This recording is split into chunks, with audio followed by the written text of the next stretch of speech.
পড়ছি আমি মথি লিখিত সুসমাচার 11:28 থেকে। হে পরিশ্রান্ত ও ভারগ্রস্ত লোক সকল, আমার নিকটে আইসো, আমি তোমাদিগকে বিশ্রাম দিব। আমার জোয়ালি আপনাদের উপরে তুলিয়া লও এবং আমার কাছে শিক্ষা করো, কেননা আমি মৃদুশীল নম্রচিত্ত, তাহাতে তোমরা আপন আপন প্রাণের জন্য বিশ্রাম পাইবে, কারণ আমার জোয়ালি সহজ ও আমার ভার লঘু। Hallelujah, hallelujah, hallelujah, hallelujah. কি বলছে? হে পরিশ্রান্ত ভারগ্রস্ত লোক সকল, আমার নিকটে আসো। প্রভু প্রত্যেককে নিমন্ত্রণ করছে, নিমন্ত্রণ করছে, আসো, ডাকছে। তিনি ডাকছে যারা বোঝায় মধ্যে রয়েছে, যারা রোগ ব্যাধির বোঝায় রয়েছে, যারা পারিবারিক সমস্যার বোঝায় রয়েছে, পারিবারিক চিন্তা, মনে শান্তি নেই, তোমাদের জীবনের রোগ ব্যাধি তোমাদেরকে শেষ করে দিচ্ছে, কিংবা তোমরা মানসিক চিন্তায় ভুগছো, প্রভু বলছে আমার কাছে আসো। কি বলছে? হালেলুয়া। প্রভু বলছে আমার কাছে আসো, আমি তোমাদেরকে বিশ্রাম দেব। যে বিশ্রাম তোমাদেরকে জগৎ দিতে পারেনি, যে বিশ্রাম তোমরা যে সারা জীবন এত অর্থ ইনকাম করেছো তোমাদেরকে দিতে পারেনি, সেই বিশ্রাম আমি তোমাদেরকে দেব। তোমরা ডাক্তার দেখিয়েছো, তার জন্য বিশ্রাম পাওনি, আমি তোমাদেরকে দেব বিশ্রাম। প্রভু যিশু এটাই বলছে যে হে পরিশ্রান্ত ভারগ্রস্ত লোক, আমার কাছে আসো, আমি তোমাদেরকে বিশ্রাম দিতে চাই। তোমরা জীবনে যা কিছু নিয়ে ভুগছো তার থেকে আজকে আমি তোমাদেরকে বিশ্রাম দিতে যাচ্ছি। তোমরা পরিশ্রমের পর পরিশ্রম করছো, অর্থ ইনকাম করেই যাচ্ছ, তারপরেও তোমাদের অর্ধেক ইনকামের অর্ধেকটা বেশি তোমাদের ডাক্তারের পেছনে চলে যাচ্ছে। কারণ কি? তোমরা অর্থের পিছনে ছুটে গেছো, ঈশ্বরের পিছনে ছোটনি। যে কিভাবে ঈশ্বরকে জানলে, কার কাছে গেলে আমাকে তিনি মুক্তি করবেন। তাই প্রভু যিশু সকলকে ডাকছে আমার কাছে আসো, আমি তোমাদেরকে বিশ্রাম দেব। কখন তুমি এই বিশ্রাম পাবে? যখন প্রভু যিশুর কাছে আসবে। এবার আসলেই কি বিশ্রাম পেয়ে যাবে? না, কটা কন্ডিশন তিনি রেখেছেন এখানে। হে পরিশ্রান্ত ভারগ্রস্ত লোক, আমার কাছে আসো, আমি বিশ্রাম দেব, আর আমার জোয়ালিকে তোমরা তুলে নাও। হালেলুয়া। জোয়ালি কথার অর্থ কি আমরা জানি? হালেলুয়া। জোয়ালি আমরা দেখি আগেকার দিনে গরু দিয়ে চাষ করা হতো, পিঠে কাঁধে এখানে বাঁধিয়ে দেওয়া হতো, সেটার মাধ্যমে নাঙলের ফলাটাকে বাঁধিয়ে টানা হতো, ওটাকে জোয়ালি বলা হয়। তা বলদের ঘাড়ে জোয়ালি থাকে। গরুর মানে ছেলে গরুকে বলদ বলা হয়, যেহেতু বলদের ঘাড়ে জোয়ালি থাকে।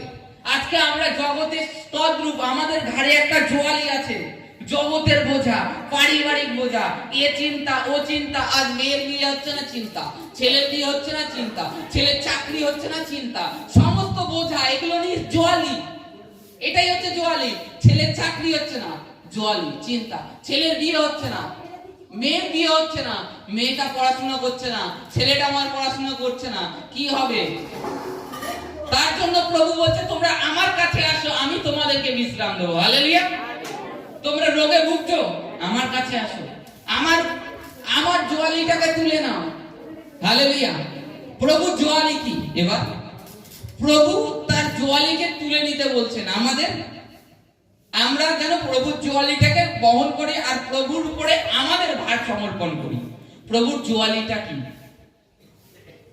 প্রভুর জোয়ালি এটাই যে, প্রভু জোয়ালি এটাই, তার কাছে আমাদেরকে নিয়ত প্রার্থনা করা। প্রথম প্রভু আমরা যদি দেখি, তিনি প্রার্থনা করা।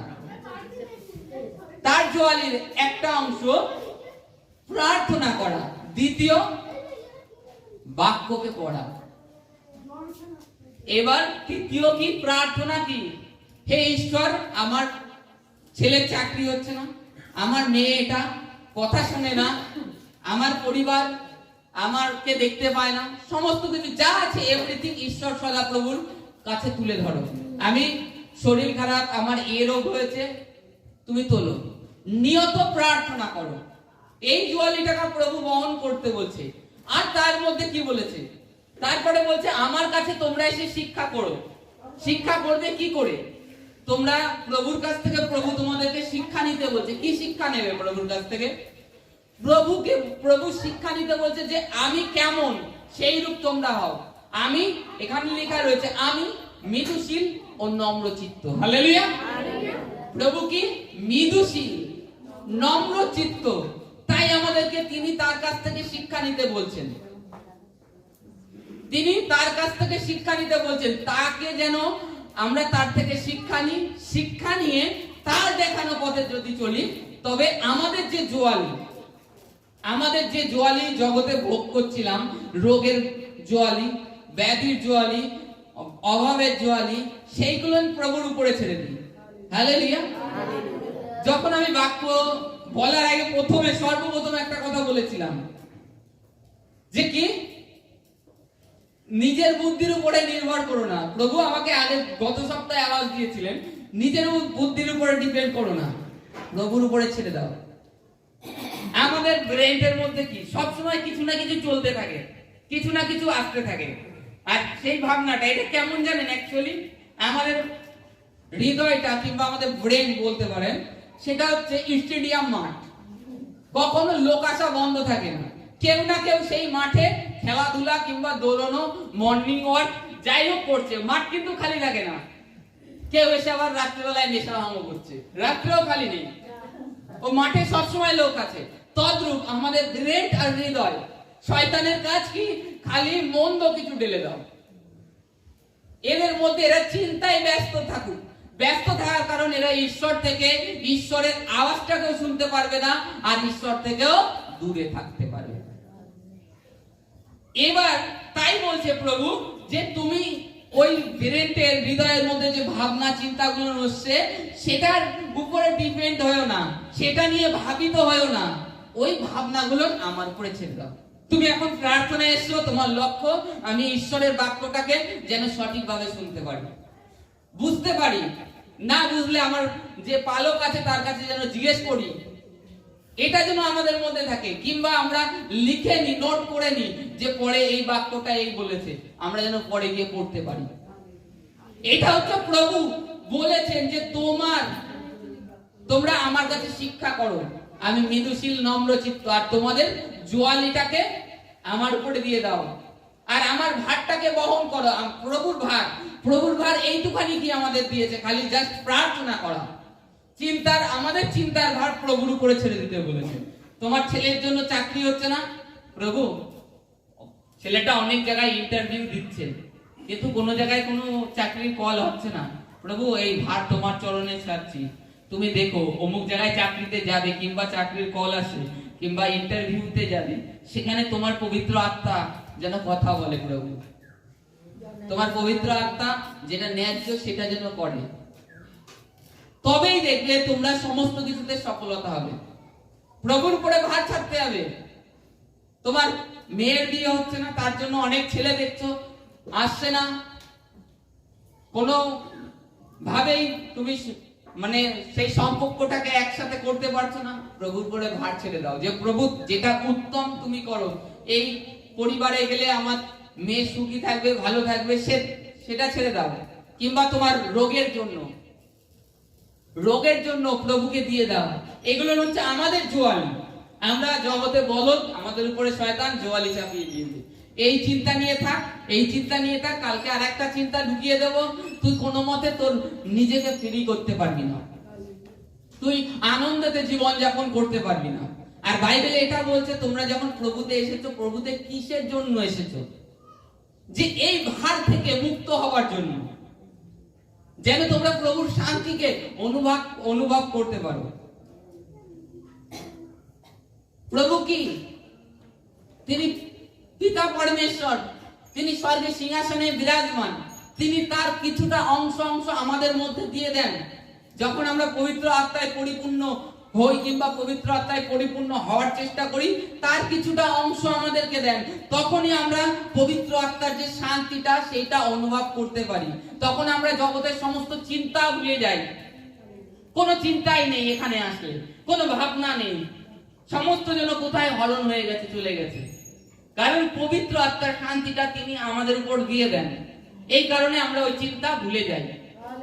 তা আজকে যেরকম পবিত্র আত্মা যে শান্তিটা দেয়, এই শান্তিটা যেন আমরা সদা সর্বদা ধরে রাখতে পারি। কি করে? আমাদেরকে প্রভুর উপরে সেই ভারগুলো, যে জোয়ালিটা, সেই জোয়ালি দিয়ে দিতে হবে। আজকে এখানে যেরকম আসলে আমরা ভুলে যাচ্ছি, যখন দেব সমস্ত চিন্তা আপনার আসতে পারে, এই অমুক কাজটা হয়নি, জগতে থাকতে হলে কিংবা বাঁচতে হলে আপনাকে সমস্ত কিছুর প্রয়োজন, সেই ভারটাকে আপনি ঈশ্বরের উপরে ছেড়ে দিন, ঈশ্বরের উপরে ছেড়ে দিন। তবে দেখবেন ঈশ্বর সঠিক পথ আপনার জন্য তৈরি করবেন। আমি আজকে এই দুদিন ধরে হাবড়ায় কাজে যাচ্ছি, তা আরেক জায়গায় ফোন করেছে আরেক ব্যক্তি, দুর্গানগরে কাজ হচ্ছে, সেখানে আমাকে যাওয়ার কথা বলছে। তখন আমি দুটানায় পড়ে গেছি যে প্রভু কি করব, হাবড়ায় কাজ নিজের দাদা তো বলছে আয় আয় চল। এবার আমি প্রার্থনা করছি যে প্রভু আমি কি করব। আমি প্রার্থনা করছি সকালবেলায় বসে বসে যে প্রভু পথ তুমি দেখানোর মালিক, কোথায় যাব আমি? তখন আমি বললাম তোমার থেকেই উত্তর আসুক। তখন ঠিক উত্তর মানে তার মিনিট 20 পরে সেই ব্যক্তি আবার সে এমনই কাকুতি মিনতি করছে যে আমার একটু বাঁচা, এরকম বাঁচা। তার মানে কি? এটা আমাকে লক্ষ্য রাখতে হবে যে ঈশ্বর সদা প্রভুর আওয়াজ। কারণ ঈশ্বরের পরিকল্পনা থাকে আমাদের জীবনে, আমাদের ইচ্ছা অনুসরণ না। আমরা এখানে আমি করছি, আমি যাচ্ছি, এটা না। ঈশ্বর আমাদের জন্য পথ করে রেখে দিয়েছেন। যদি আমরা সে ধার্মিক হয়ে থাকি, প্রভু যিশুকে উদ্ধারকর্তা পরিত্রাতা হিসাবে গ্রহণ করে থাকি, ঈশ্বর নিয়ত আমাদেরকে পথ দেখাবেন। তা আমি আবার বিবেচনা করছি মনে মনে যে প্রভু, যে ব্যক্তি আমাকে ফোন করেছে তার ওখানে কেউ নেই, আর আমার এখানে তো দাদার এখানে তো 3-4 জন লোক আছে, তা আমি কি করব? আমি নিজে ডিসিশন করতে পারছি না। এবার না গেলে দাদার কাছে সে হয়তো রাগ হবে যে আমি বললাম ও যাচ্ছে না, আমার সাথে গেল না, ওর লোকের সাথে গেল। এই কারণে আমি ঈশ্বর সদা প্রভুর উপরে ছেড়ে দিয়েছি যে তুমি সামলে নেবে। তাই ঈশ্বরই সামলে নিয়েছে, তাই ঈশ্বরকে ধন্যবাদ দিই। আমাদেরকে সমস্ত বিষয় আমরা খুব চিন্তিত হই, ছেলে পড়াশোনা করছে না, খুব চিন্তিত হই। আমাদের বাড়িতে আমার স্ত্রী ছেলে নিয়ে পড়তে বসে না। ছাড়ো না, ছোট মানুষ, ওকে খেলার টাইম দিতে হবে। ওর ফুর্তিতে, ওর আনন্দ সহকারে যেটুকানি করবে সেটুকানি ওর ভিতরে ঢুকে যাবে। কিন্তু প্রেসার দেওয়া ছোট মানুষ, ছোট বাচ্চা, ওটা হচ্ছে জগতের রীতি। ঈশ্বরকে দেখো তোমার ছেলে কি কন্যা যে মন্দ পথে চলে যাচ্ছে কিনা, মন্দ কিছুতে আকর্ষিত হচ্ছে কিনা, এটা লক্ষ্য রাখো। আর বাইবেলে এই সমস্ত ভার, তুমি বেকার চিন্তিত কেন হচ্ছ, বেকার তুমি কেন প্রেসার নিচ্ছ?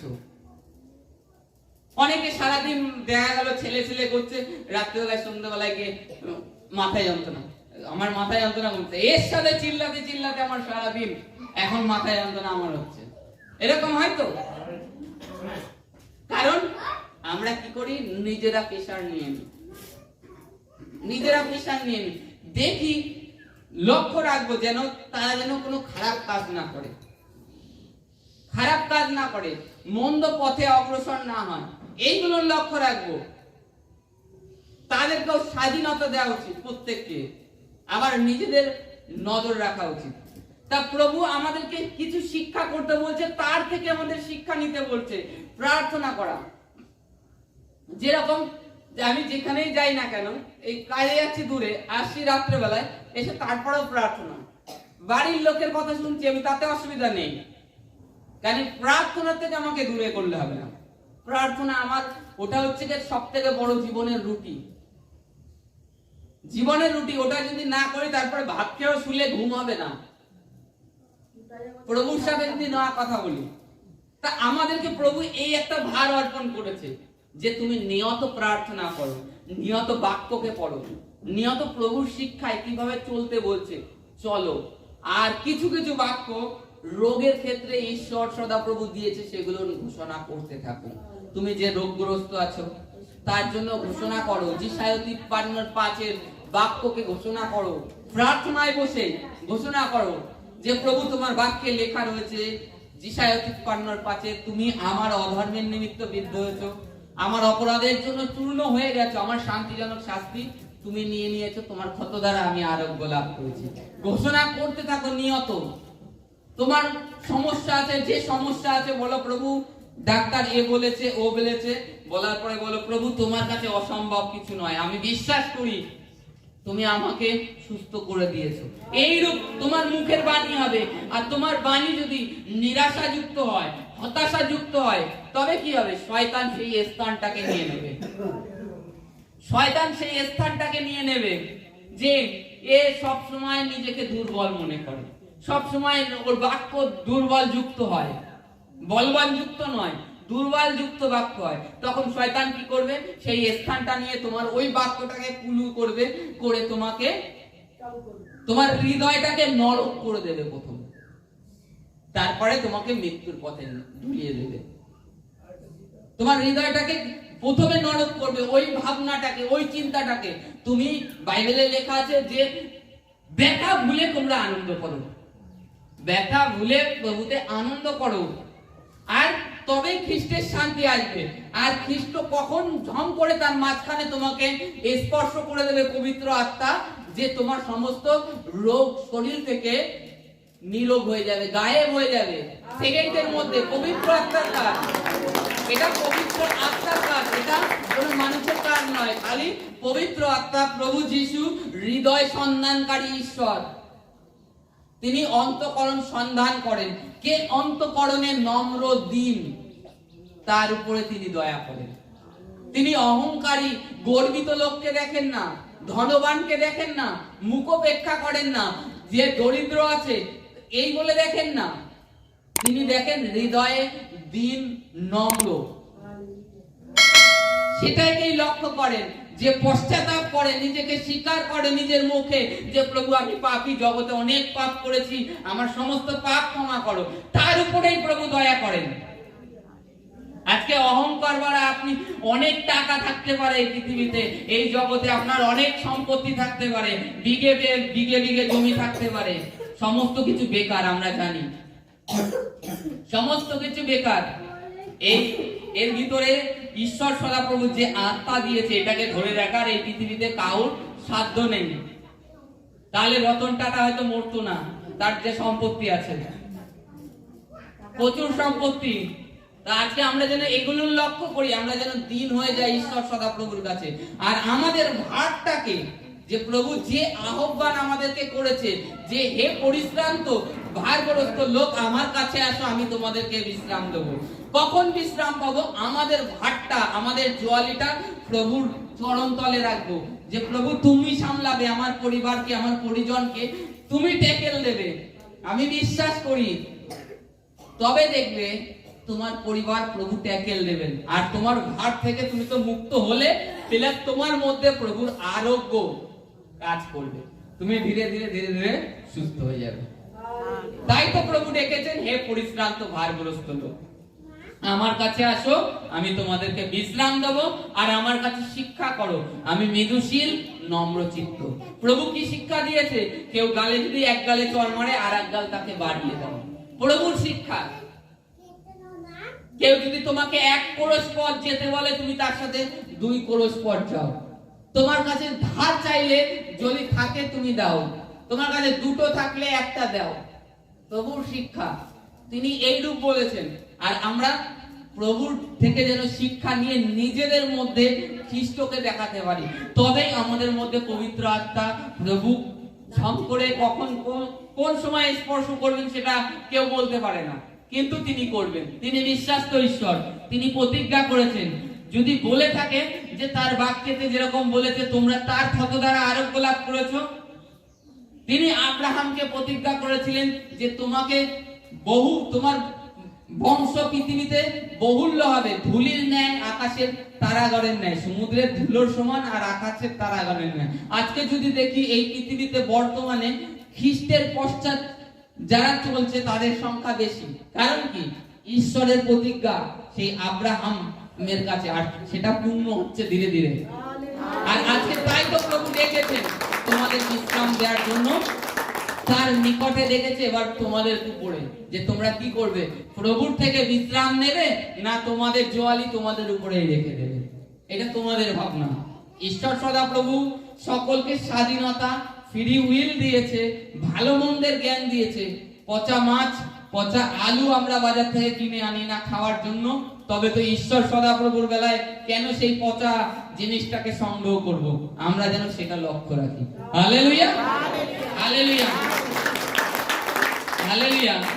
আরেকটি বাক্যে যাব, ইফিসীয়